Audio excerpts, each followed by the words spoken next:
Before we start this episode, here's a quick preview of what's coming. Ready to take charge of your finances and master the art of money management? Cash Course is your ultimate guide to financial literacy, from personal budgeting to macroeconomics. Check out more episodes at PragerU.com. So, how's business? Terrible. Lemons have doubled in price, so I've had to raise my prices too.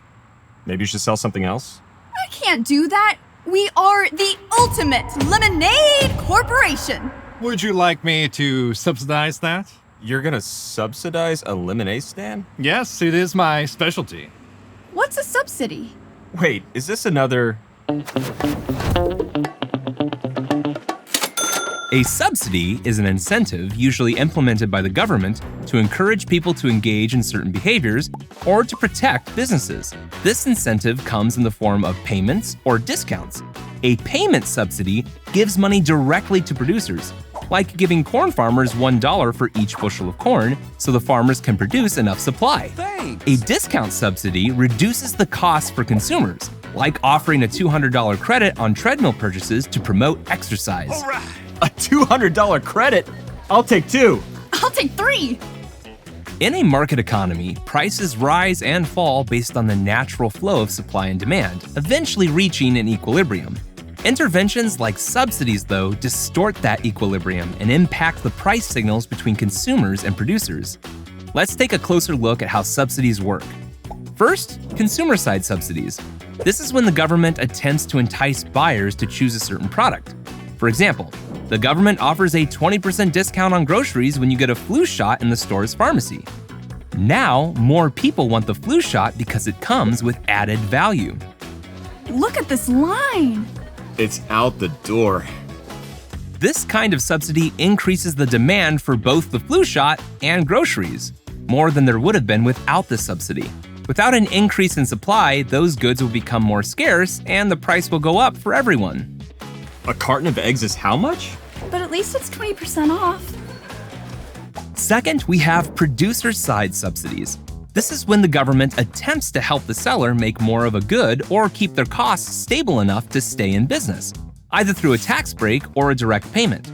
For example, the government wants to encourage consumers to use clean energy vehicles, so it offers a car company $1,000 per electric vehicle. Nice. With that financial incentive, the company produces more electric vehicles.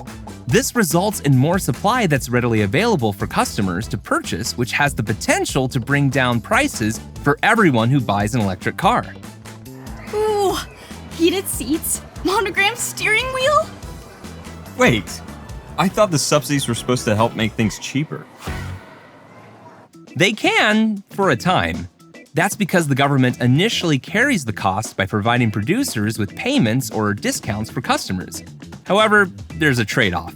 The government has to recoup the money from providing the subsidy, and this usually happens through higher taxes or more government borrowing. Those taxes come out of your pockets, and more government borrowing often leads to inflation. In the case of both the flu shot and the clean energy vehicles, the government may shift tax revenue or raise taxes to cover the cost of the subsidy or to make up for lost tax income. So why bother with subsidies at all? Ooh, hot pink. Subsidies can have benefits, such as protecting consumers and producers with lower and more stable prices.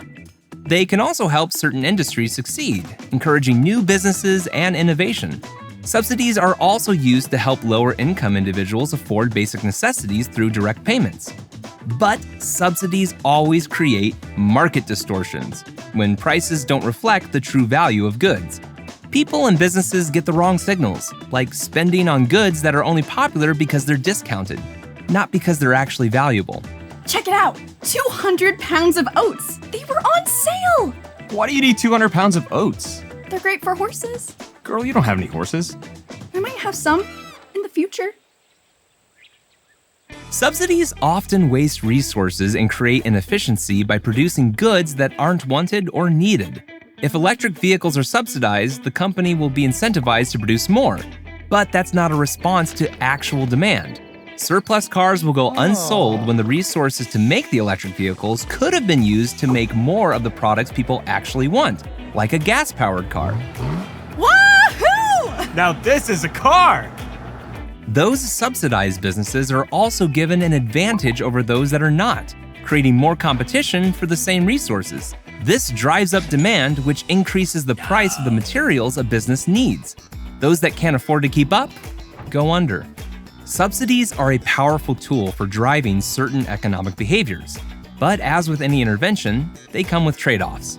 Discounts and payments sound enticing, but altering the regular flow of supply and demand can lead to unintended consequences. So next time you hear about government subsidies, ask yourself, who's getting the boost and who's paying for it?